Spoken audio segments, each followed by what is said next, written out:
you can even watch back. Giving players all the props or put them on blast. We don't give no hot takes, only talk facts. We're giving all our devotion, riding high on this wave of emotion. Going all out, yeah, 'cause this is our time. No, ain't no stopping us till we reach the finish line. All in, we came here to win. We're gonna give everything. S-I-C-K on the run.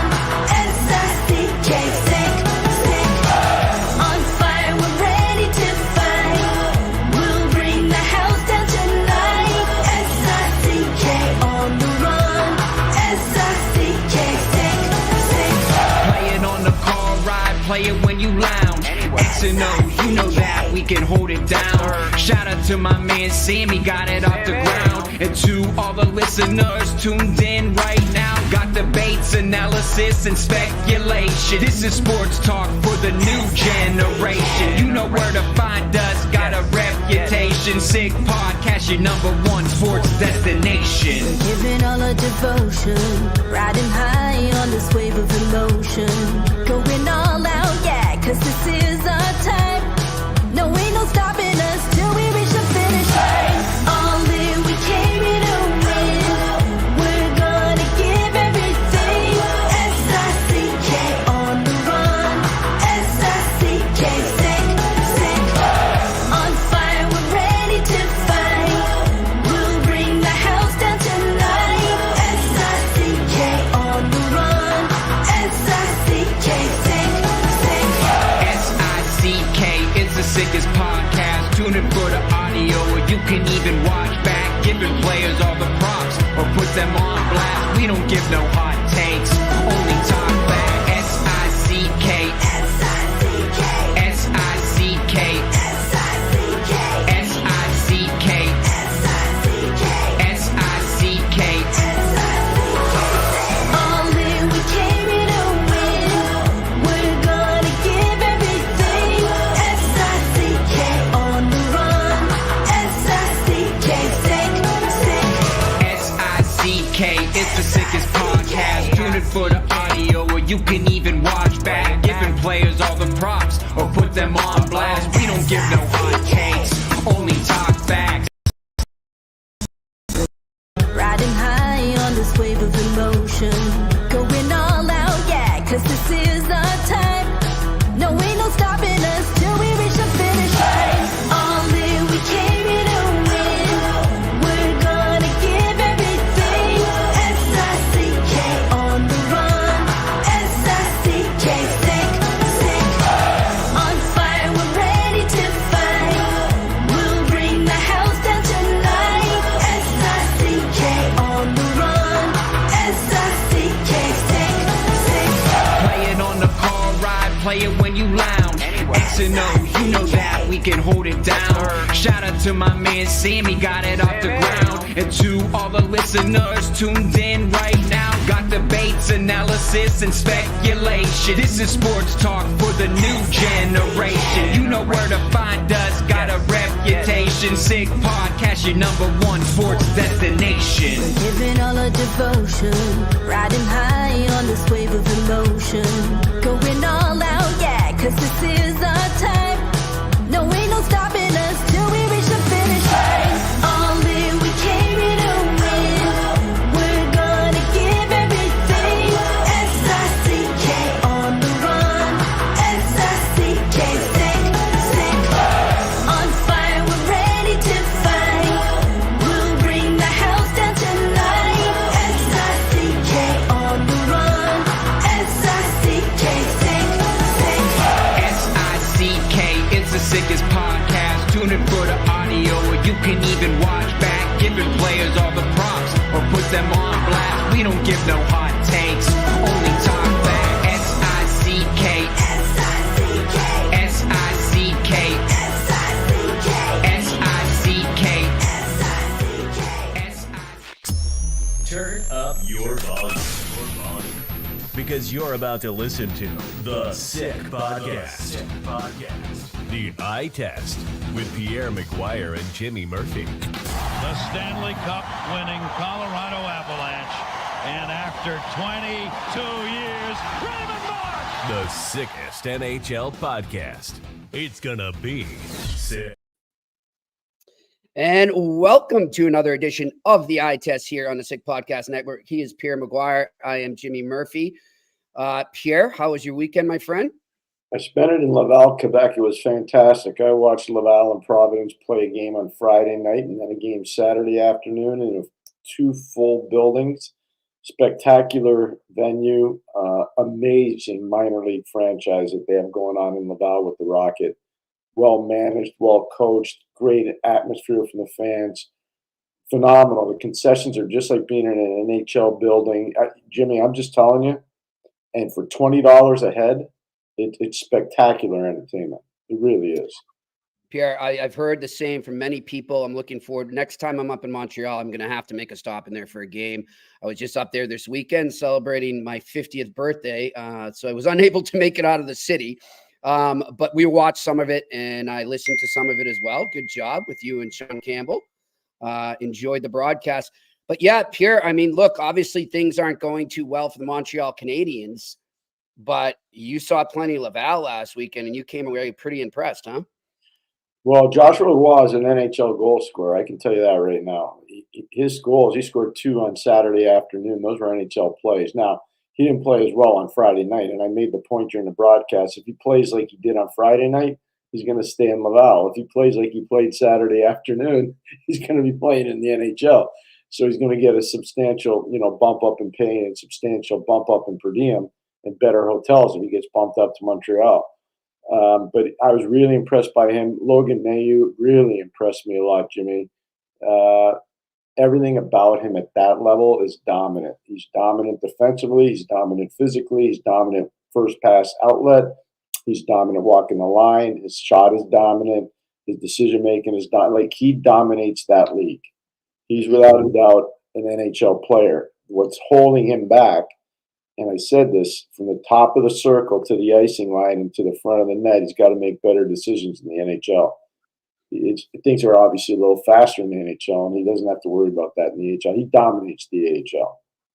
I remember, Pierre, last spring, when they didn't make the playoffs, you're a little worried because you want these kids coming up the ranks to, feel what that's like, feel what it's like to play deep into the spring and get that experience, even if it's at the AHL, not the NHL level. But this is a team, I mean, by all accounts, and now again, I haven't seen them as much as you, but they seem to be on that track right now to returning that way, or at least have a chance to get to the postseason, huh? They have goaltending. They have 4 lines of depth. They've got physicality. Mm-hmm. They got lots of physicality. They're not afraid to use it. They're 8-1 right now to start the season. Really impressive. They're the top team in their division. I'd be surprised if they didn't continue this. Now, it depends on college. Like, they lose Joshua Roy and they lose Mailloux, it's going to be different. Right. Those are hard guys to replace. But I still think they're a playoff team. And don't forget, in the spring, they're probably going to add some guys. Exactly. What's going to happen with Fowler? And that's already positioned. By the way, Connor Hughes, I saw him playing goal there twice. Remind me, I was just going to ask you about him. what a good story. So here's a guy that played Tier 2 junior, couldn't find a place to go, goes to Switzerland, plays 10 years in Switzerland. Somebody in the Canadiens gives him an opportunity at the managerial level. He comes over, and he looks really good. He looks like a professional goalie, and a good one. And so that's really exciting. And obviously with Jacob Fowler on the horizon. Dobes. There's another one. He was hurt. He didn't play this weekend. But there's a lot to like. I'm just telling. I know everybody's mad at Montreal. I get it. I listen to the post-game show. I work it. I watch the games just like everybody else. Everybody wants. But I'm just telling you, this requires a little patience. Exactly. I'm not being an excuse maker for Jeff Molson or for Jeff Gordon or for Kent Hughes or for the coaches. I'm just telling you, these guys are stockpiling mucho assets. Yeah, Pierre, you're being a realist. That's all. You're being a realist. And look, it just takes time, Jimmy. It's everybody wants it tomorrow. It's not going to happen. This thing was in deep disrepair. The biggest injustice, Jimmy, and I'm telling you, you can't blame anybody. The grossest injustice was everybody actually thought they went to the Stanley Cup final when they lost to Tampa. Mhm. Okay, let's be honest. Yeah. That doesn't count. No, I know. Okay, I doesn't count. I look at it this way though. Like look when Kent Hughes and I think it was Jeff Gorton said, in the mix. We want to be in the mix. This was before the injuries came, Pierre, and before their biggest offseason acquisition. Line gets hurt, and that's a big loss. I'm sorry, but I don't think he's the difference between them making the playoffs and not making the playoffs. But he's the difference between maybe 1 win or 2 wins, or at least having a different mentality coming into this season. Like there was all this excitement, and then that happens. It is what it is. And I think that people just have to take a deep breath. I've said it nonstop here, but I really do. And by the way, I want to go back to Hughes. I read too that was it Cristobal Huet who was training him over in Switzerland? Might have been. Yeah, I heard that, which is ironic. So there you go. But yeah, look, it's going to take time. The one thing I'm interested in, though, as we go on here, is how much patience the media market in Montreal and the fans have with Marty St. Louis. Because look, for the last couple of years, I think we can all agree it was sort of a honeymoon phase, and everybody was excited about the future and youth and a new coach and some exciting hockey. But it's getting real now. And I wonder how long that patience will last, because you told me off the air, you said you did the post game on Saturday. You did it all last week on TSN 690. And it's not pretty right now what some of the fans saying or calling with. And I get it. Go ahead. I get their frustration. They're the reason I love that city and that market is they're the most passionate hockey market around. And I respect that. But at the same time, it's just it's so extreme right now in a negative way. You hope that it can just sort of even out as you go on here. There's a couple problems. One is they were counting on Kirby Dach being their second line center. That's not working. Not right now, it's not. So that's a bit of an issue. So now they're going to move people around. And, Jake Evans is going to be the number 2 center for this team right now. And Jake's a really good player for his role, but he's not a second line center in the NHL. So that's an issue. They didn't bring Kirby Dach in here to be a right winger. They brought him into Montreal to be a center and a second center behind Nick Suzuki. That's got to get better. They got to find a way to get him better and get him going. They need Newhouse to be a lot better. Yeah. We'll see what happens. I mean, it's early. It's still early. So we'll see what happens in Montreal. Pierre, back to the team that I'm familiar with here in Boston, who really, look, now, as you've pointed out to me, let's pump the brakes a bit. It was 2 non-playoff teams that they beat over the weekend. But nonetheless, there's still 2 NHL teams. And to bounce back from what I think was one of the most embarrassing losses in games that the Boston Bruins have played in a while, with that 8-2 loss in Carolina on Thursday night, and then not let a goal in for 2 straight games, they tighten their game. They tighten their game a bit. I don't think they're anywhere close to where they need to be, but there was more buy-in on the defensive side. There was more buy-in coming through the neutral zone both ways with the Bruins, and I think there were some positive signs. But again, as I say, don't get too low with Montreal. I'm not getting too high with Boston. There's a lot of improvement left to go there, and obviously some of that improvement includes one David Pastrnak, Pierre, who was benched for the 3rd period. What did you think of that? He had company, by the way. I had no problem with him getting benched. And I'm not going to say the players who I thought should have been benched beside him, but you can't bench everybody. Right. But he had company. There were some guys when it was 2-0. First period, there wasn't even close. Seattle just mailed in the first period. They didn't even try. Yeah.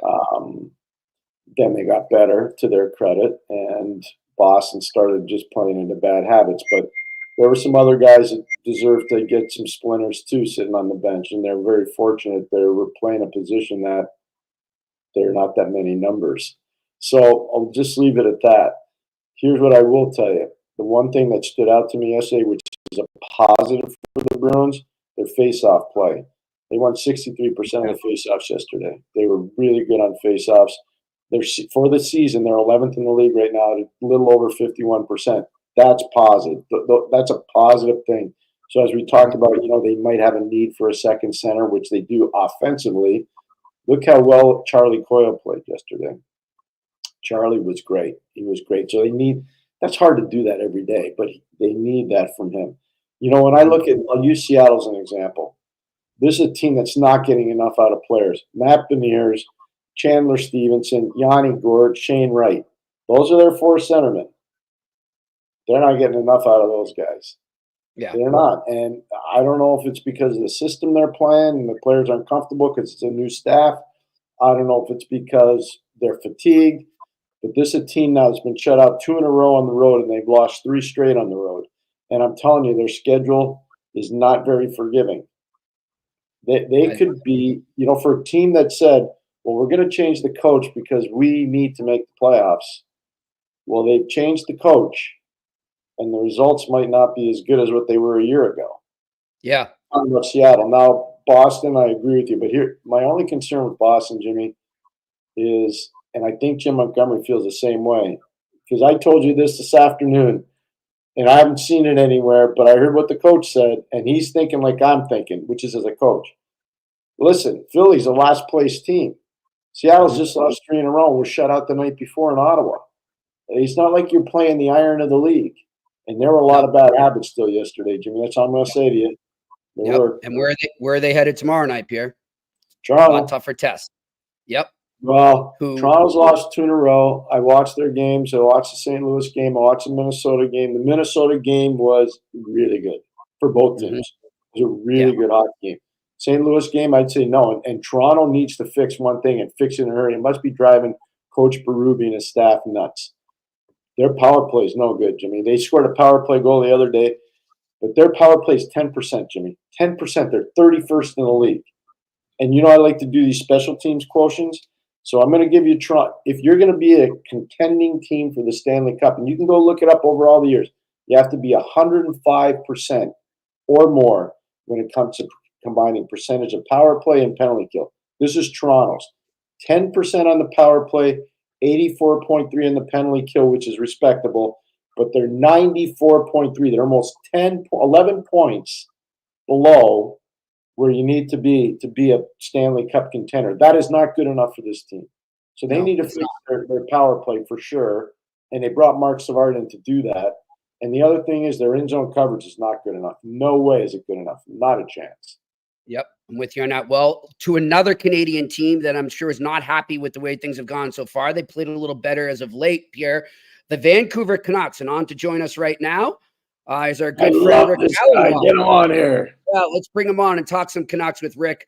Always love having him on the Eye Test here in the Sick Podcast Network. Rick, how are you, my friend? Absolutely thrilled to join you two. Couldn't be happier. I love the energy of Rick. I love when Rick's on. It gets me jacked up to play. I want to get a uniform. Let's go. Let's go. We love the enthusiasm you bring, Rick.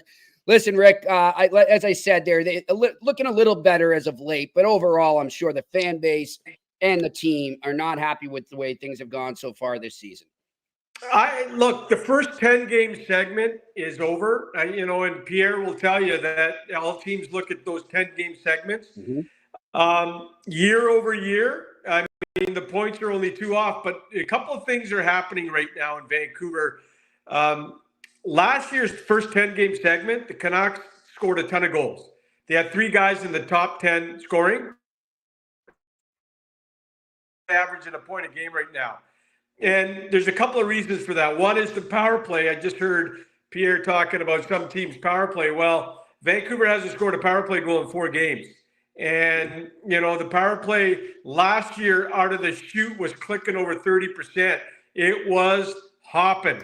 It's very quiet right now, the Vancouver power play. They just went into San Jose, couldn't score a power play goal there as well. So that's an issue. And I think that the play of Elias Pettersson, after 10 games last year, he had 15 points, guys. He's got 4 after 10 games, and he's not creating a ton of offense. And there's 11 goals right there that he was in on this time last year that he's not in on this year. And Pettersson, obviously, as you guys know, he's a big hot button item in Vancouver. And, when you, and Brian Burke used to say it, one of the worst places in the world to be when you have a big contract and underperforming is the Canadian market. And, sometimes it's tough on play. Louis Eriksson, we just went through the Louis Eriksson 6x6, and Louis didn't even last. And, it's like somebody stole his hands at the airport, Eriksson.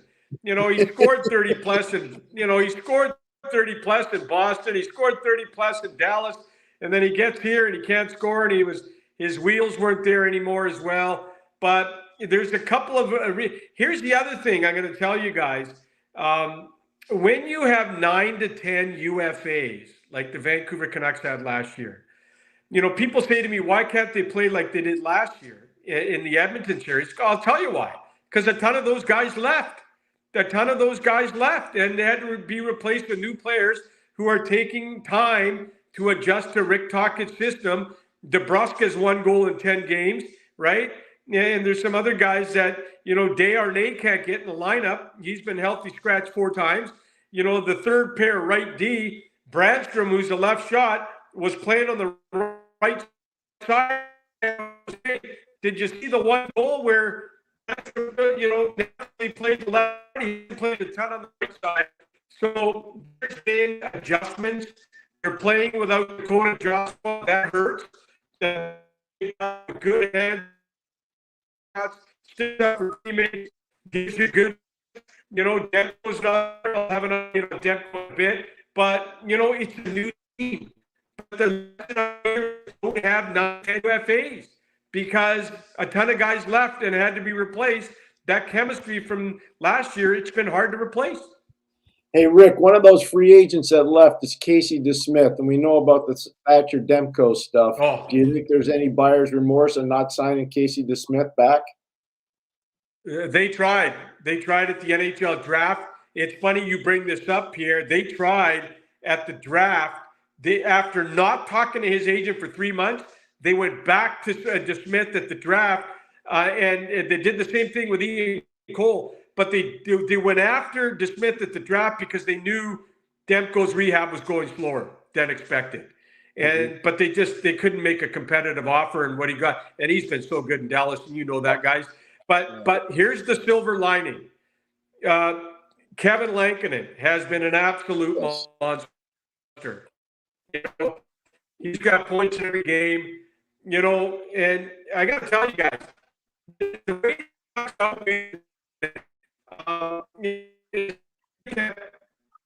the Canucks left, and Lankinen said, okay, I'll go there. They got him at a good price. He's been great, 5-0, 2.20 goals, 919 save percentage. Kevin Lankinen has been great. He's bridging the gap when Demko comes back. And we're going to reconnect with Rick, I think. We got a bad connection there, Pierre. Yeah. We'll get him right back on soon. I think it's like the bad connection between talking to players right now. And Jimmy, to be fair, like they're not in a wild card spot. They're in a top 3 position spot. And their next 2 games, one's in Anaheim, one's in LA. They won in San Jose 3-2. He's right about their power play. I'm shocked. When you have JT Miller, when you have Elias Pettersson, when you have Brock Besser, and you have Quinn Hughes up high, I'm just telling you, that's the one bugaboo that I have about their team that I can't figure out. It's a little bit like Toronto, just so you understand. It's really a little bit like Toronto, but I do think they'll get the power play figured out. I just worry about how long Demko is going to be out. I know Lankin has been good, but I don't think that's going to be good enough. No, I'm with you on that. The thing I look at too, Pierre, with this team right now is you see this sometimes where teams take a big step and then the expectations get sky high, right? And then they come into that next season and all of a sudden it's like a step back a bit. And you made a good point. They're still pretty good in the standings right now, but they definitely haven't played to their capabilities. This is a better team than we've seen right now. And I'm not blaming on Tocchet at all. I mean, what's he supposed to do? He's got a lot of players underachieving right now, and they're going to need to dig deep themselves. That's not on him. That's on them. And, you mentioned DeBrusk there, and, as we know, and I know obviously covering DeBrusk since he came in the league before this, he's a streaky player. He streaks bad and he streaks good, there usually isn't an in between, you know. So he'll come around. You'll get that DeBrusque burst. I'm sure of that. So that's going to be okay. But the Pettersson thing is something that I can't figure out here. I bet you, like Rick, when we get Rick back, ask him, because I don't think anybody around the league can figure it out. No, I don't understand it. And, you know, it's interesting, Pierre. You sent a tweet to me talking about the center depth and maybe how, you know, as we've stated heading into this season and throughout so far, that, you know, Elias Lindholm is better suited to be maybe a 2C than a 1C. And it was like when they had him in Vancouver, everybody sort of fell into place and they had their own little spot in the lineup and they had that depth. You know, not that he's doing well, he's doing that great for Boston, but I wonder if that just shook the tree the wrong way. I don't know. I have no idea, but we'll see what happens. Loss for him. The guy that I can tell you this, I can't wait to talk to Rick about this too. Teddy Bluger has had a tremendous start to the year for them. He's been really, really solid. And that, look, I know it's not a big name player, but you got to have those guys to win. Oh yeah, for sure. And, you know, he was in Vegas when they won the cup. I mean, you got to have those guys to win. He's a guy that helps you win. All right, I think we got Rick back. We have a better connection, I'm told. So let's see what we can do here. There it is. Rick, Guys, I'm back. All right, you still look great and you sound better. So there we go. Pierre, I want to give Pierre, just before I lost you guys, Pierre asked about Demko. I want to give you an update. There's been good progress. There's a possibility he might skate with the team this week. There's been really good progress. People are thinking 2 to 3 weeks out, but I can report good progress. He's in the final stages of the hurdles he's got to overcome before he can practice. There was a report he might practice this week with the Canucks. I've been told things have to happen for him to practice this week. But I can report to you guys that good progress. He's coming around. And, possibly in 2.5, 3 weeks, could we see him back? I mean, it's starting to look much, much better for Demko. And lastly, Lankinen's done a great job of bridging the gap. You needed a veteran guy. That's why they got him, to bridge the gap until Demko comes back. And Lankinen's been absolutely phenomenal. Well said. I agree. Jimmy, there's a breaking story for you. Make sure Rick gets the pub for it. Here we go, right here on the eye test. And Rick, I want to ask you, go back to Pettersson. Look, I'm sure you guys are there trying to figure it out too, but when you watch his game, I mean, obviously he's not scoring as much as everyone likes. He's not racking up the points. But when you watch his game, you watch him a lot more than us. Is there certain little things you notice that he's not doing right now that he was doing when he was successful? It's just confidence. I just don't see him making plays. He doesn't want the puck. Great players want the puck. He's not shooting. The confidence, cross the blue line, beat a defender. We have seen Elias Pettersson's best. We've seen him score 100 points. We've seen him go to all-star games. We saw him in the playoffs, in the bubble. He did really well for a young kid, him and Hughes, for Travis Green. Difference makers got to be difference makers, and he's not being a difference maker right now. These guys can't go far with him getting 4 points every 10 games. You gotta be a difference maker, albeit whether it's on the power play or 5-on-5. I think he's got 2 5-on-5 points. That's it. But it's just the guy we have known and grown up with him since he was drafted by the Vancouver Canucks 5th overall. There's people think, I know there's people think he's got a wrist injury. He's had wrist injuries. He's got, knee tendonitis. But guys, JT Miller just played hurt when he couldn't take faceoffs, but he went out there, he played hurt. JT Miller's a Rick Tocchet type guy, boy. JT Miller is a guy that, look, I don't think he's injured, but I think it's just a confidence thing. But, sometimes in a market like this, when things go sideways, the market may be too big. And you never know stuff like that. But all anybody wants him to do is get back to the difference-making guy that could cross the blue line and either rip a beautiful shot in or set up and make a play. A centerman's job is to get the puck to his wingers. Look at the final goal in San Jose. Connor Garland, who I just no one had more minutes as a forward on San Jose game Saturday than Connor's 20 minutes. Connor Garland is driving that line. He went behind the net, got the puck set up Suter. Now, Pettersson made a good play on the left boards too. He kept the puck in. He made a couple of good plays.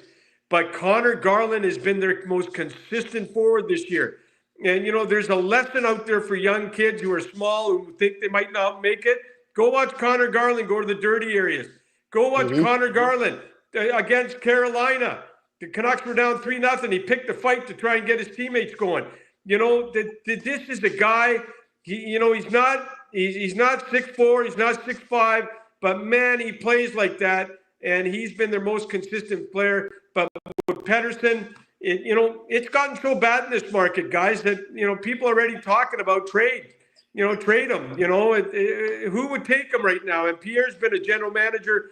I mean, what kind of teams are looking at him going, we'll take that guy on? But that's how bad it's gotten here. So here's my question for you on him, because you're around all the time and you're the voice of reason over there in Vancouver, Rick.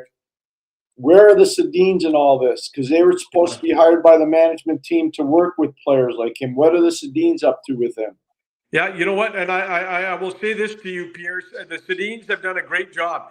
When Höglander was sent to Abbotsford last year, they sat down with him and they worked with him and did video work with him. And Höglander came out of that a National Hockey League regular player. And the first thing he said was, that work that the Sedin twins did with me was absolutely important.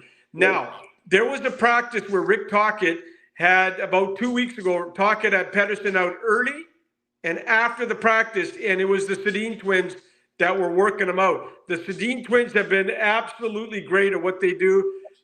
So many kids in Abbotsford have the privilege of being taught by these Hall of Famers, and they've been doing really good work. I have to give credit to the Canucks organization. But with Pettersson right now, Pierre, we're talking about a difference maker. It's got to come from the heart and the brain, and he's got to get back to what he was, which was an exceptional 100-point guy. He got that contract for 11-6 because of stats, numbers, points per game. And now we're not seeing it, and everyone's freaking out. But I think as soon as he finds his confidence, Pierre, I think he can get back to what he was. But right now, it's a struggle for him. Excellent. Hey, Rick, we were just in. Look, we all know how crazy the Vancouver market can be, and the fan base there. They're very passionate in that. We were just talking about the Habs market before you came on. Another great market, but things can go very high and very low there. What has it been like? You're on air all the time. What's the temperature like right now in Vancouver? Well, the 6-0 loss to the Devils.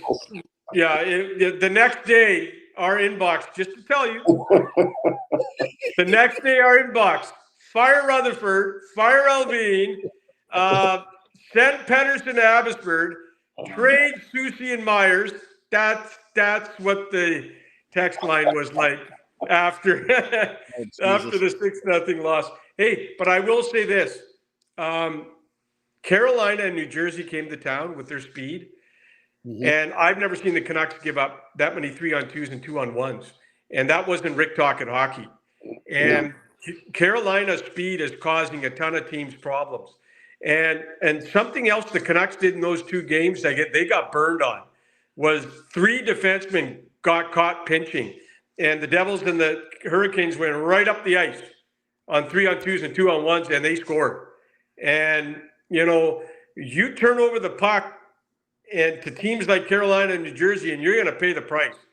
And, those 2 games exposed, Alvin has said for 2 summers in a row, we got to get faster. We got to get faster. Boy, that Carolina team is fun to watch. And, boy, oh, boy, the Devils, too, they go up the ice real fast. And they caused the Canucks a ton of problems. Both those teams did.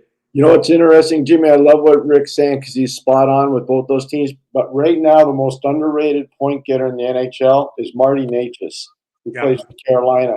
And I'm just telling you right now, he is dominating games because of what Rick just said, his speed. Yeah. Rick, you were there to see it. It's not a mirage. It's real, right? Yeah. I think Carolina's the fastest team in the league. It's definitely the fastest one we've seen in Vancouver. No No. Yeah, and they lost a lot of good defensemen last year too, guys. Yeah, that's an organization that right now is doing a lot of good things right. But those two games in particular really got a lot of people down in the market. But I'm going to tell you guys something right now. Whenever there's a Rick Tocchet team, he's going to make the adjustments.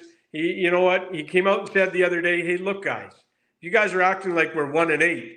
They're third in their division. But here's the problem the Canucks are facing right now in the market. Last year, this time, 13 months ago, nobody predicted the Canucks would make the playoffs. Rutherford came out and said before training camp, everything's got to go right before we make the playoffs. Not only did they make the playoffs, they almost got to the Western Conference Final. So the expectations are through the roof. So the expectations are why people are going nuts right now, is because going from last year, we're not going to make the playoffs, to almost the Western Final, the expectations in this market are absolutely 100% higher than they were 12 months ago. And that is one of the big reasons why the criticism is coming. Jimmy, now do you know why I want him on the air with us? Yeah. Understand? But I just said this to Pierre when we got disconnected there, Rick. I was just saying, maybe it's just sometimes, Rick, and we've seen this with teams in every sport. You see it where a team exceeds expectations 1 year, and then they go through the roof, the expectations coming into the following season, and they can't really get to that point because maybe they're not supposed to be there yet. Maybe the year before was just kind of a bonus ride, so to speak. So that's why I think, if fans there and the team themselves are able to keep it in perspective, like you just said, it's not that bad. You're still in third place. Maybe they're still on the path they're supposed to be. This is Vancouver. We, after 2011, we went through a lot of bad hockey. From when Tortorella got fired in 2014 till last year, it's been really bad 9 years of hockey, right? They had the bubble year in Edmonton, but the league got shut down. But it's been a lot of bad hockey. This is a great hockey market. It's an intelligent hockey market.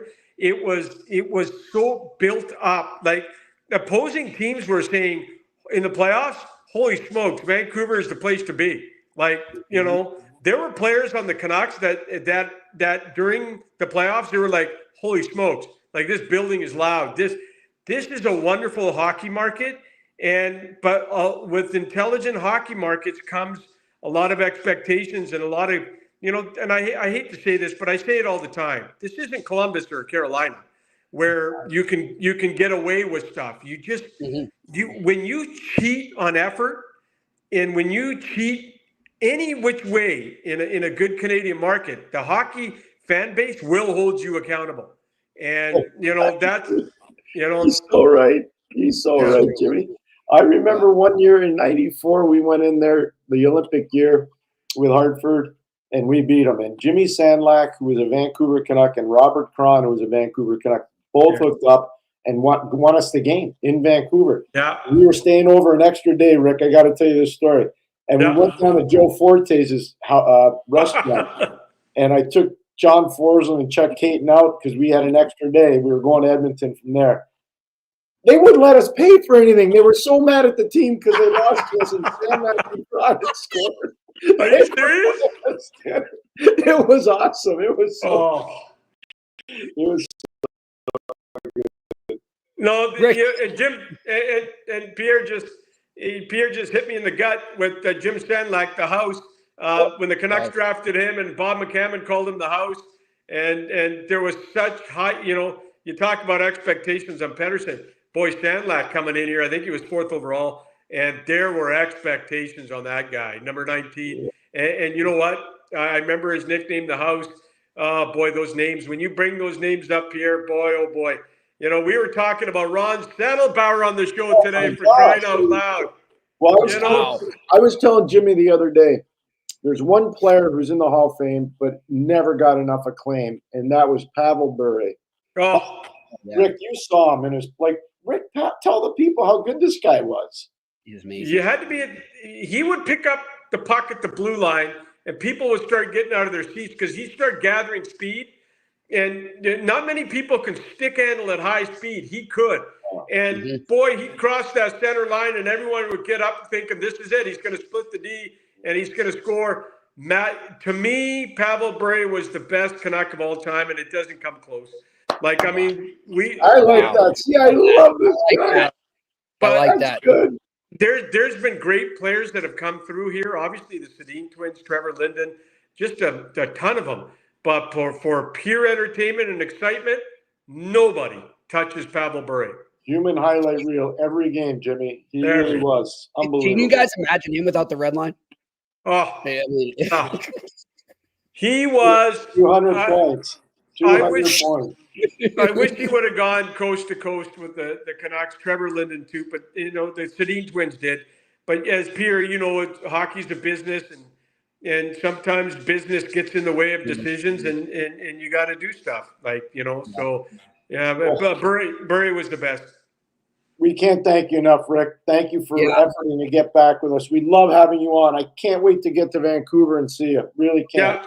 Yeah, and we're gonna Donnie Ryan asked about you today. We're gonna get you on the show. I'm ready. Soon. Yeah. So, and you guys keep doing what you're doing, and because I told you last time, TV, radios, and newspapers are having a tough go. So to keep going, we got to do stuff like this. Exactly. Thanks, I agree, buddy. Thank you. We appreciate you taking the time, my friend. Good luck to you. Take care, guys. All right, guys. All right, Rick Dhaliwal joining us here on the Eye Test on the Sick Podcast Network. I love his enthusiasm, Pierre. Well, it's not only that, he's a hockey historian with the Canucks. Like, he really gets the Canucks. He understands it. You can throw it, he was talking about Ron Settlebauer, like, really good player. You can go down all the Canuck players, start, at the beginning, and just come to where we are now. Rick would know all those players. It's unbelievable when you think about it. One of my favorite goalies, Pierre, Kirk McLean. I love him. He was the Canuck at the end, but he was really a New Jersey Devil. I was in training camp with him as a player. He was we had Craig Billington, we had Kirk McLean, they had Ronnie Lowe, we're talking in the early 80s, and you knew McLean was going to be really good. You knew they had, guys like Chris Terreri coming along. But you knew he was going to be really good, and then they just couldn't keep him, so eventually he gets traded out. But I knew in training camp that year, so I'd have been 22. He would have been 18 or 19. You knew he was going to be something special. He was. He was a really good goalie. That run in 94. Now, I'll tell you, I remember, Pierre, when they lost to the Rangers in 94 in that series, I was just a fan, and I didn't understand really because I hadn't been in the media yet and traveled and all that. I didn't understand what the Vancouver market was like. Yeah. But to go in 2011 and cover that series and just meet people, whether it's in the media or fans or what have you, bartenders, waits all over the city, and the admiration and the folklore that team produced for that market, and the way they spoke of Kirk McLean and that run, I was like, part of me is just like, I was cheering for the Rangers at a time when I was a fan, but then I'm like, I kind of wish these guys won, because man, it would have been something if that team won the cup. And whenever they finally do, that's going to be a heck of a place to be if that team ever hoists it. Well, I can tell you the 2010 Olympics, when Canada won the gold medal in hockey on the men's side. Yeah. Let me tell you, that was something else. And the 94 team, just so you understand, go to the final against the Rangers. The little train that could, the Hartford Whalers that year, in the middle and the start of actually a rebuild, this is for Canadiens fans out there, beat the Rangers and beat the Canucks, just so everybody knows. So a little rebuilding team beat the two teams that went to the Stanley Cup final that year. I just thought I'd throw that out there, Jimmy. Yeah, and it was a pretty good coach there. That's why. Hey, listen, speaking of little teams that can, Merrimack, Pierre, is going to be one of the teams that goes over to Ireland with us. Not a lot of fanfare because they're not, they're in the toughest conference, in our opinion, in the country in college hockey. But they're one of those teams, that I think is a scrappy team, and I'm looking forward to seeing them over there. And again, Pierre, when I was up in Montreal, people coming up to me saying, "You're going to love Belfast. You're going to love it. You're going to have such a good time there, Jimmy. I can't believe you're going there. Good for you." And I am. I'm getting very excited, Pierre. We're going to start to really hype that up even more and get some of these coaches. We'll get coach from Merrimack and BU and Notre Dame and Harvard. We're gonna really pump this up in the next month, Pierre. And look, we're less than 3 weeks out. I mean, it's coming and it's real. I'm really looking forward to it. So thank you to Sarah Stanton, like we say, and Cara Travel, and thanks to everyone, all the organizers behind that. We're looking forward to that trip, Pierre. And Pierre, are you excited? I can't wait. First of all, it's hockey. So when you talk about Merrimack, Scott Borik's done an amazing job there over the time that he's been there. He's really built a sustainable program. Not easy. Hockey, you're looking at Providence, got a long tradition. You're looking at BC, BU, Northeastern. You start University of Maine, University of New Hampshire, University of Vermont, your alma mater, University of Massachusetts Amherst, won a national championship. I mean, you start looking at the depth. The University of Connecticut with our friend Mike Cavanaugh. UMass Lowell, you start looking at it's with Norm Bazin. You start looking at all it's a murderer's row every night when you play in that league. Yeah. So for Merrimack, they're finding their way. Look, they went up and played arguably one of the top 5 teams in the country, University of Maine. This weekend, and going into Alphon, we had Ben Barr on last weekend. He'll tell you what a great interview that was. That was really fun on Kia. If you guys don't see it out there, check it out. It was great. Tell our viewers what we're doing in January. We are working on it now. So the UMaine Black Bears will welcome the defending national champions. The Denver Pioneers will be there on January 3rd. The game is going to be on ESPN. So they're really excited up there. And we are going to go up there for that game and broadcast the eye test prior to the game in our usual time slot. Maybe we'll extend it a bit. We are trying to find a location right now to do it. But we'll keep you posted on that. So for all you fans in the Northeast who can make it out to Maine and make it out to Orono, we'd love to see you there. Really looking forward to that. And I don't think you'll mind me saying, Pierre, we're looking to make this a regular thing. So as the college hockey season goes on in the second half, we're going to try and at least get around the Hockey East and the ECAC on Fridays and go every Friday. We're going to try and do an on-campus live from a college town. So we're really looking forward to that. And also, I know he will not mind us saying this. Coach Barr is going to help us, or they're trying to effort to help us to get us into a spot into Orono or in the region where we can do this so that people can come in and voice their opinion about whether it's Maine, whether it's about the Pios from Denver, whatever it is. You want to talk about anything in college hockey, we'll do it. But we want that to be strictly a college hockey day, a celebration of college hockey. And we're going to do that. And that's what we're trying to effort to do with the eye test. We've had so much positive feedback from all the fans about it. It's been awesome. We're really grateful. Really can't. Yeah, and I want to send out shout out to like the guests we've had, Pierre. The coaches, what have you, from the different college hockey teams and how they reach out to us and tell us how much they appreciate it. Well, we appreciate you as well, and it's great to have them on. So we're looking forward to that. But first off, will be the Friendship 4 in Northern Ireland. Hey, Jimmy, I don't want to lose track here. So. I've got to be up in Toronto for the Hockey Hall of Fame inductions starting next Sunday. The inductions on Monday. Tuesday, I'm going to go pick up a car in Montreal, so I'm going to take the train. And then I'm driving right to Canton, New York, because on next Wednesday, a week from this Wednesday, I'm going to do a game on TV from Appleton Arena at 11 a.m. in the morning. The St. Lawrence women are playing the Clarkson women. Wow. Cannot wait to do that. I was approached about that by from the ECHC, our friend Doug Christensen, and also Randy LeBrake, the Associate Athletic Director at St. Lawrence. So I'm going to go and do that. Come right back after the game. So I'm going to do the eye test from my car, but on a phone, obviously, not with a picture. Not that that'll bother anybody. They don't need to see me. And then on Thursday, Jimmy, I'm heading out to your alma mater. I heard. I'm heading out to UMass, and I'm doing UMass versus Providence on Thursday. Nice. Yeah. Is that women's or men's? That's men's. Men's. Yep. All right. Nice. Looking forward to that. Yeah. So you're all over the place. The traveling. Well, Pierre, are you going to be home at all in the next month? A lot of traveling. I think Melanie, my wife, is happy about that too. She's like, you've been home too much the last couple of years. Get out of here. God bless her. All right. Well, listen, before we get into our Q&A, we want to remind everybody, if you like betting hockey or any sport, you got to go over to Betway.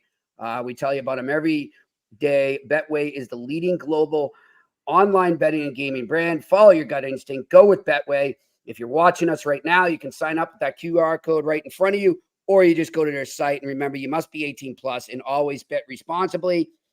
And when we do this, that means it's time for Murph's sick pick of the night from Betway. It's time for Sick Picks, brought to you by Betway.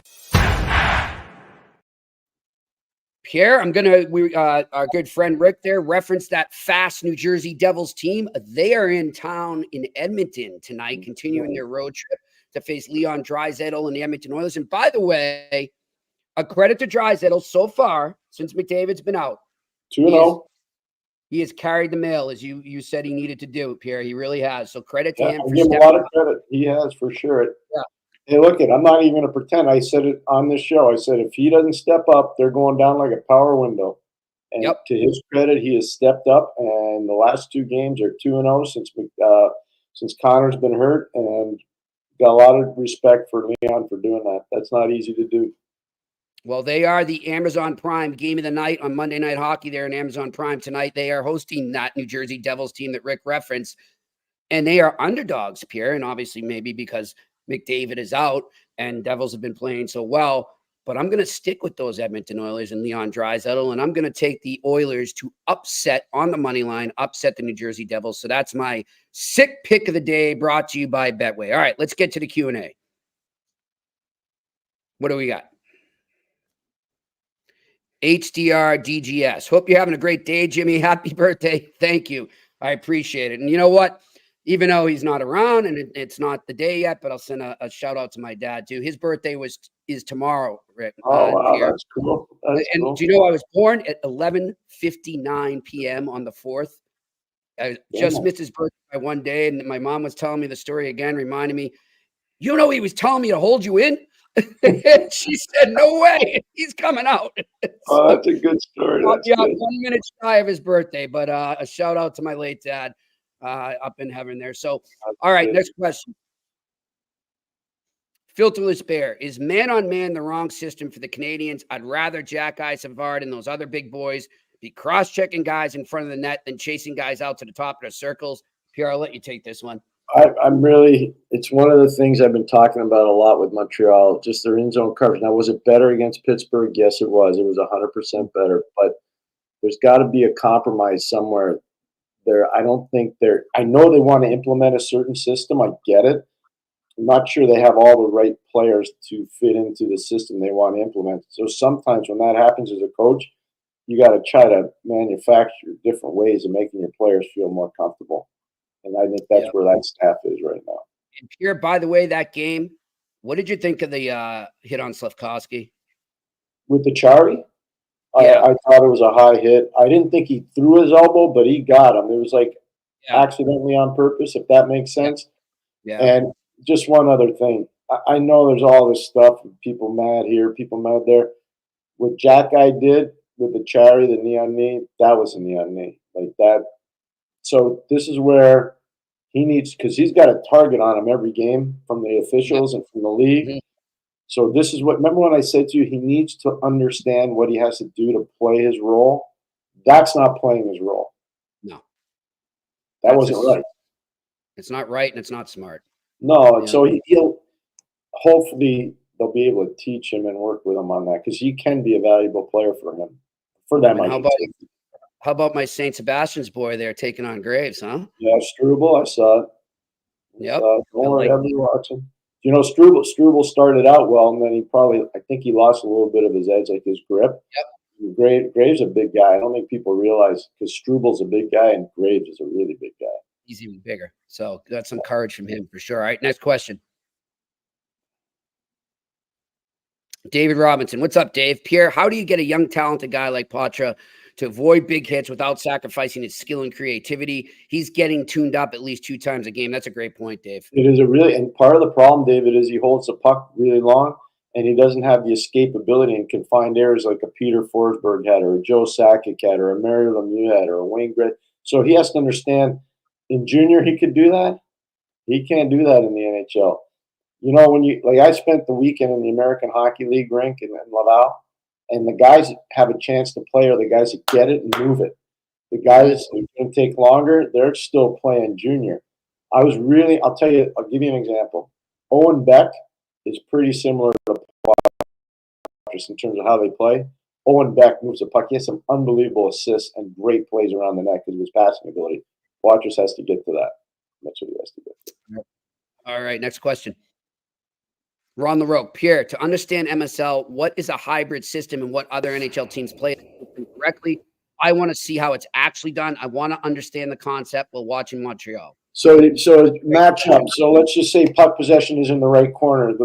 Your right corner, their left side. Your right D's going on their puck carrier right away. Try to eliminate. Take away time and space. Eliminate. Second man supports, whether it's a winger or center, whoever's the first guy back in transition defense. The centerman's lock, or the defenseman, the weak side defenseman's lock in the slot. Let's just say the puck goes over from side to side. That D's going over. But let's just say that player that was in the corner, it's hard to do on this kind of thing without a diagram. That where it gets broken down is the center and the D don't always communicate, and then somebody comes to the slot and there's nobody there. I thought you had that guy. No, you had that guy. No, you had that. So when you're playing more of a box and one, or as they call it, the dice, everybody has an area where they play. One of the reasons why, and this is a good question by Ron, I'll make this easy for you to understand. Watch how many teams cycle the interior part of the ice by the blue line, between the top of the circle and the blue line against Montreal, because their switch calls are too slow. Guys aren't comfortable doing it because they have to cover too much ice. So they're going to have to come up with a happy medium. In terms of who plays that system well, I'll tell you who does. Washington. Washington plays it well. They do. They play it well. Yep. All right. Next question. Randy Workman. I really think the Leafs are in trouble. How can they get consistent? Remember what I told you, Jimmy? Their problem now is their power plays at 10%, okay? They're 4 for 40. 4 for 40. They fired Guy Boucher, and he had better numbers than that. And they brought in Mark Savard. So the power play is a big issue. Penalty kill's good. They've been shorthanded 50 times. They've killed off 43. So they're in good shape there. But their in-zone coverage isn't good enough, Jimmy, and that's got to be driving Coach Berube nuts. It's got to be. And I think it's a lot of bad habits from previous years. They're going to have to get better at that. Power play needs to be better. In-zone coverage needs to be better. Quickly, just on that, Pierre, too, with Toronto, and we've seen this with other teams sometimes, and I just want to ask you if you've noticed this at all with them. You know, when you get a new coach in and he's more of a defensive-minded coach and he wants to teach them how to play responsible hockey, sometimes when a team is trying to change that way, going from sort of a freewheeling offensive-minded team, can they sort of lose that a little bit too much? You know what I mean? When they're trying to switch their identity, do they sort of lose the offensive side a bit? We didn't. We did in Pittsburgh. Uh-huh. Go look at the numbers. We became during the regular season, we run and gun with everybody. When the playoffs started and we started game planning series, you go look at the numbers. They don't lie. We locked it down. We played a certain way. We could play a 1-4 delay. We could play a left wing lock. We could play an aggressive 2-1-2. Like we could confuse a lot of people. But you can do it. It's just how you present the message as a coach. Okay. If you make the players feel like it's a punishment, we're going to play defense because you guys don't do it, and we're going to care about your numbers. If you do it that way, they're going to get you fired. Yeah. So you got to find a way. Bob Johnson was really good at that. Scotty Bowman was amazing at it. He was amazing at it. You got to find the happy medium. All right, next question. David Robinson again. Bruins players are really trying hard to get the shutout for Korpisalo with good reason. Does Pierre recall any shutouts spoiled that affected a team's morale going forward? I do. I'm not comfortable talking about them. Okay. Back in the day, so people understand, there used to be bonuses. They can't do that anymore. There used to be 10-game bonuses for teams. They were team bonuses. Where were you goals against? Where were you goals for? If you got a shutout, it was, extra money. Coaches got it, trainers got it, players got it. So if you had a chance at a shutout, it usually was a bonus. And if you didn't get the shutout late in the game because some guy was poaching and tried to get an extra point, there would be some issues. They heard it. There would be some issues. By the way, too, credit, I'm glad Dave brought that up. Korpisalo has been good ever since that first start, Pierre. Since that Florida game, he's been pretty good for him. So you have to give him credit. The confidence is there. And I think Bobby Essens, goalie Bob, who we talked about numerous times, probably did some pretty good remedial work with him. Yep, You know, for sure. everybody talks about the player. That's great. But that's the one position where I can tell you the coach matters a ton. Oh, yeah. The goalie Look at coach what he's matters done a ton. here. Look at the work he's done. All right, next Really, question. Bob's good. He's good. Max R, which team has impressed you the most just going by the eye test? The way the Rangers knocked the Habs, it was like they were in a different league. Well, they're one of them for sure, Max. I'd say Dallas and Florida are my other two. Minnesota Wild. Minnesota Wild. I'm right. just going to tell you right now. I told Jimmy, he forgot about it. I told him this afternoon. Minnesota Wild, maybe one of the most electrifying lines in the league right now with Marco Rossi, Matt Zuccarello, and Kirill Kaprizov. Kaprizov's at another level. He's tied for the league lead in points with Cale Makar and Max, or with Reinhart, Sam Reinhart down in Florida. Minnesota, John Hines, Billy Guerin, the management team there, they've done a magnificent job. Jimmy, how long ago did I tell you about Brock Faber? Oh, yeah. Long time ago? Long time last ago. season started. Brock Faber's a star player. Jared Spurgeon is a star player. You start looking at they're big on defense. Their role players get their roles. Joel Eriksson is playing phenomenal. That team is good right now. Philip Gustafsson is number 1 in the league in goals against. He's number 3 in the league in save percentage. Should still be in Ottawa. Yep. Hey, Pierre said it today to me too, and I apologize for forgetting it there. Best story in the NHL right now, and that's why we're going to look to get a Minnesota guest on this week. So we'll be working on that. Jimmy, not just them. The University of Minnesota men, they're playing great hockey too. So, you know, like Minnesota, the state of hockey, as they call it, and I love going there. The state of hockey's back, man. I'm telling you, and they're pumping it in the XL Energy Center. I bet they're going. It's good. It's really good. That might have to be I know it's a far trip for us, but we might have to do an on-campus there someday. That's up to your buddy Billy Guerin. You got to talk to BG, see if he can help us out. Sure, he can help us. All right, next question. Energized DD. Did Vancouver keep the wrong centerman? Hockey god and Adam Gaudette is having a resurgence in his career under his good pal Travis Green. 10 games played, 6 goals, 7 points, and a +5. What breaks my heart, I'm a huge Adam Gaudette fan. I played a role in him coming to Ottawa the first time. I remember speaking to the coach often at the time. He needs to play on the first or second line. He's not a fourth or third line player. He's a point getter. He's a power play specialist. He's a guy that can absolutely rip one-timers. I watched him play in college. He was a Hobey Baker winner at Northeastern. Tremendous. I'm a huge Gaudette fan. I talked to his trainer, Coach Boothby, before we took him to Ottawa. He works his tail off. He's a phenomenal kid, and he's a great teammate, and I'm really glad he's having success playing for Travis. And I know Travis liked him a lot. I know that. Good stuff. All right, next question. Ron LaRoque. Jimmy, on Halloween, you said Winnipeg is a team to go through. Do they have cup winners on the team to help them get through a series? That they have to get one more or more to help them? Great point by you, Ron. And I think they do. I think you can never hurt to have as many rings as you can in that dressing room, as Pierre has taught me over the years. It helps. And people think that's an overrated thing to say, but it really helps. No, it matters a lot. I'm proud of you for saying that, Jimmy. They got a lot of good stuff going on there. I hope Kyle Connor's okay. Hey, you know what I think. You know, like, I respect Tampa a ton. I respect their owner, I respect Julian Brisebois, John Cooper, their whole thing. What Nikita Kucherov did yesterday, that's not good. That wasn't good. And I know, you know, everybody's got their own opinion. I'm just going to say that wasn't good. And I would have Kucherov on my team in a second. I'd love to go to dinner with him. But sometimes good people do bad things. He did bad things. I just hope Kyle Connor's okay. Kyle Connor has been phenomenal, Jimmy. As a playmaker, as a shooter, he's been off the charts good. I agree with Ron and you, by the way. Just one subtle, they don't have to do it now. No. Just one subtle addition. A guy that's been deep has made one subtle addition. Even like a third pairing guy or something on D or just third or fourth. I'll give you an example. I don't know what people think of Ian Cole. I just know that Ian Cole is a fearless penalty killer. He's won Stanley Cups. He's a smart guy.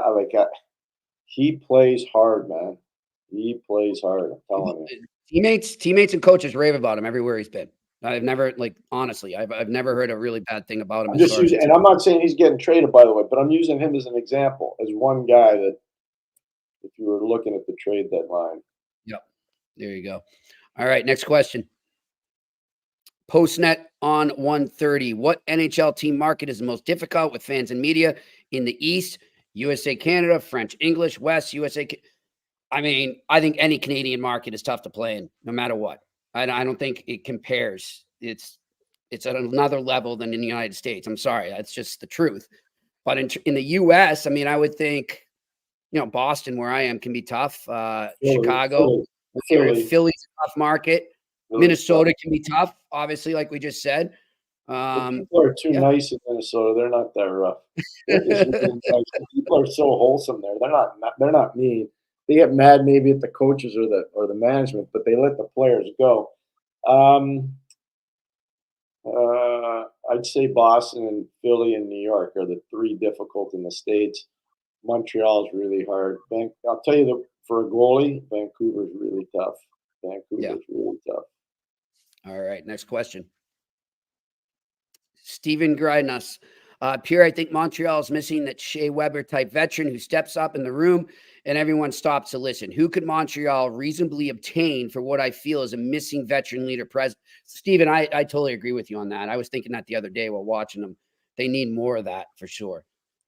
No, I agree with that as well. I just don't know. It's not that easy to find those guys. If you remember the trade, it was PK Subban basically in his prime for Shea Weber, who was kind of an injured player at the time.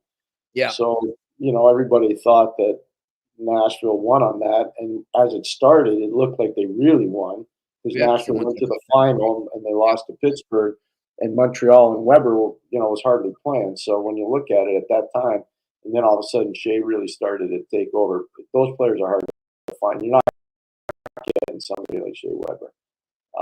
You might be able to find a leadership type player. It's not going to be. I'll give you an example, just because that was a very good question from that gentleman. Mm-hmm. Look at the Los Angeles Kings record without Drew Doughty. It's only one player.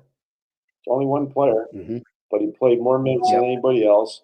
He made clean, crisp breakout passes. He made whomever was his partner, whether it was Mikey Anderson or anybody else, he made everybody whom he played with better. They don't have that guy, and look where they're like this. Yep. One player.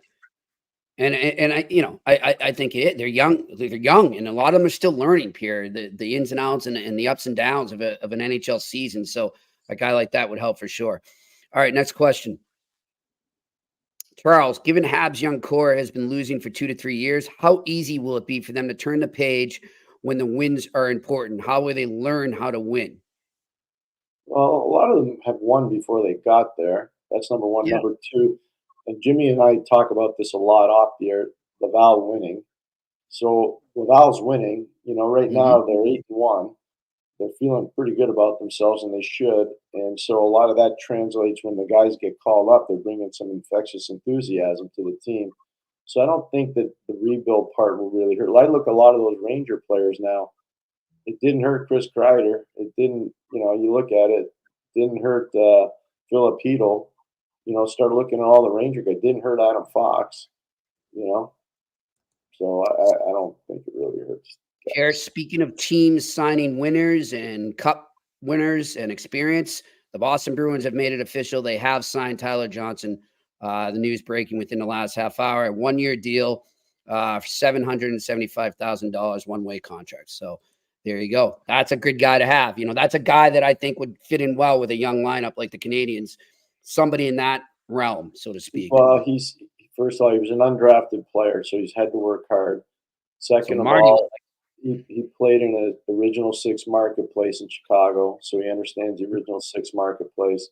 And he's a Stanley Cup winner, and he's been around winners like Stamkos and Hedman and McDonough and Point and Kucherov. He's been around winners, so he understands what it's all about. So, yeah, for sure. All right, next question. David Robinson, Jimmy, any funny interactions for you while you're switching your roles from covering the Bruins to the Habs? I know you respect both fan bases, but it's kind of wild to navigate those two realms. Well, as I mentioned my late father earlier, I remember in 2014 when I came back for the second round series there that the Canadiens won in 7 with Game 7 in Boston, and when PK Subban plopped a big kiss right on my co-host here. My dad said, "You're not staying with us. Sorry, you're not staying with us, you traitor." So I'll never get that. Of course, he was kidding, but that was interesting. But yeah, just coming back, Dave, and some of the Bruins players saying, "This is weird seeing you over there." It was, but it's part of the job. It happens. You change markets. But yeah, it was an interesting time for sure. And as I've said, I think one of the greatest parts of my career to date has been able to do that, to see that perspective from both sides of the market. And I think it helped my reporting and understanding the game and the mystique of that rivalry even more. So it was one of the great times of my life. All right, next question. Randy Workman, Jimmy and Pierre, do you think the trap system can still be effective in the NHL? I think so a bit. You can set it higher, but you're still going to give up the blue line. So it's a big problem. I don't think the trap's nearly as effective. There are other ways of playing the neutral zone.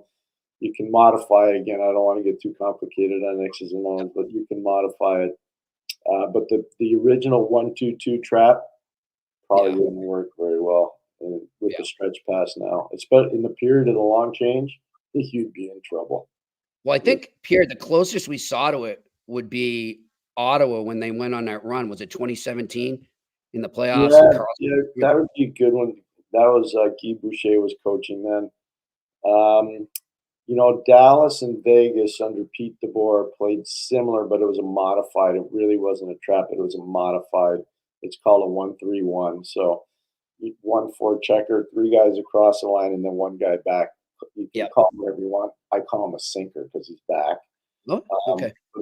DeBoer played that in Vegas, and he played it in Dallas, and they played it really well. And to be fair, DJ Smith implemented that in Ottawa when I was there. We were on a road trip, and we had a week's worth of games canceled. We were in Alberta. So we put in a mini training camp and implemented that system. And we we won both games in Alberta, came back and we got on a bit of a winning streak with a total rebuild team. And a big part of it's because DJ implemented that 1-3-1, which was good. It worked really well. All right. Well, good stuff. That's it for our Q&A here today. I want to thank Rick Dhaliwal. He was great as always joining us here on the Eye Test. Thank our production crew up in Montreal, and thanks to you, Pierre. And I think you got to get over to Mitch Melnick right now, right? Yeah, I do, but that's okay. I always got time for you, Jimmy. And I just want to remind everybody out there. So a week from Wednesday, I'll be in Canton, New York, doing Clarkson women versus St. Lawrence women on TV. That next Thursday, the next day, I'll be in Amherst, Massachusetts, to do Jimmy's alma mater against Providence College. Can't wait. That's a big early season showdown. And I don't know where Jimmy will have me on Friday. I have no idea. Figure it out. Maybe we'll have to get our good friend Coach Carville on. You can do it right there with him. Who knows? We'll see. One never knows. We will see, my friend. But Pierre, thank you to you, and great work up there with Laval and with Montreal. And thanks to everyone out there for your Q&A. And thanks to our friends, obviously, with the Friendship 4 and Cara Travel and to Betway. We will see you tomorrow on the Eye Test here on the Sick Podcast Network.